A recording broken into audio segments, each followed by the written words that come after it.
پریزاد کا پیار قسط نمبر 4۔ ببلی نے پریزاد کو مارنا شروع کر دیا۔ استانی جی نے اسے روکنے کی کوشش کی۔ ببلی بیٹا چھوڑ دو بابا کو، یہ اللہ کے نیک بندے ہیں، بددعا دے دیں گے تمہیں۔ ببلی غصے سے لال پیلی ہو رہی تھی۔ اس نے کہا اماں یہ نیک بندہ نہیں ہے، بڑا ٹرکی ہے، مجھے گندے گندے میسج کرتا تھا، ساری رات مس کالیں مارتا تھا۔ یہ سن کر استانی جی بھی بھڑک اٹھی اور دونوں ماں بیٹی نے مل کر پریزاد پر لاتوں اور گھونسوں کی برسات کر دی اور اسے ادمویا کر کے چلی گئی۔ 2 دن بعد پریزاد کو ہوش آیا تو وہ ہاسپٹل میں تھا۔ ببلی دکھنے میں نازک تھی مگر اس کے ہاتھ میں طاقت پہلوانوں جتنی تھی۔ اس نے اللہ کا شکر ادا کیا کہ جان بچ گئی۔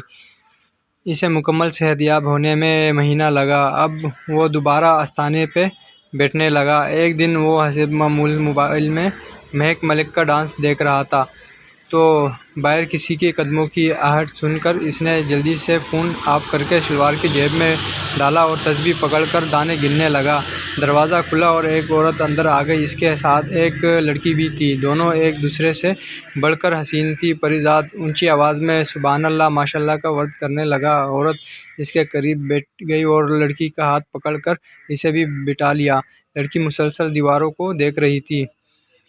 عورت نے روتے ہوئے کہا یہ میری بیٹی لبنہ ہے، بابا جی اس پہ عصیب آ گیا ہے جو اس کی شادی نہیں ہونے دے رہا، ہماری مدد کریں بابا۔ پریزاد نے منتر پڑھتے ہوئے لبنہ سے پوچھا کون ہو تم، کیوں اس لڑکی کو پریشان کر رہے ہو، گھر میں ماں بہن نہیں ہے کیا؟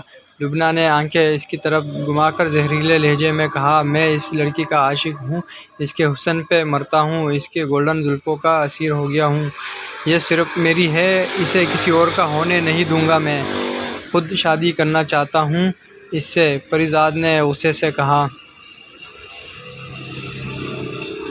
اگر محبت سچی ہوتی تو اب تک عزت سے اسے بیاہ کر لے گئے ہوتے، تم یوں لڑکیوں کے ساتھ ٹائم پاس کرنا شریف اور غیرت مند جنوں کا کام نہیں ہے۔ لبنہ نے شرمندگی سے سر جھکا لیا اور بھاری آواز میں بولی پریزاد بھائی آپ نے میری آنکھیں کھول دی ہے، اب میں اسے عزت سے نکاح کر کے اپنا بناؤں گا اور اپنے ساتھ کوئی کاپ لے جاؤں گا۔ میرے والدین اسے آسانی سے قبول تو نہیں کریں گے، شاید وہ ہمیں گھر میں بھی نہ گھسنے دیں، میں محنت مزدوری کر کے اپنا گھر بنا لوں گا اور ہم روکھی سوکھی کھا کر گزارا کر لیں گے۔ پریزاد نے اسے 50 روپے دے کر کہا ٹھیک ہے میں ابھی تمہارا نکاح کروا دیتا ہوں، جاؤ اور بازار سے چھہارے لے آؤ۔ جن لبنہ سے الگ ہوا اور پیسے لے کر خوشی خوشی بازار چلا گیا۔ لبنہ بے ہوش ہو کے زمین پہ لیٹ گئی۔ پریزاد نے استرا لیا اور اس پہ منتر پڑھ کر لبنہ کو گنجا کر دیا۔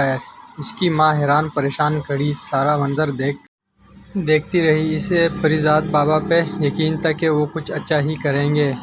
جاری نیکسٹ ایپیسوڈ کے لیے ہمارا چینل سبسکرائب کریں۔ شکریہ۔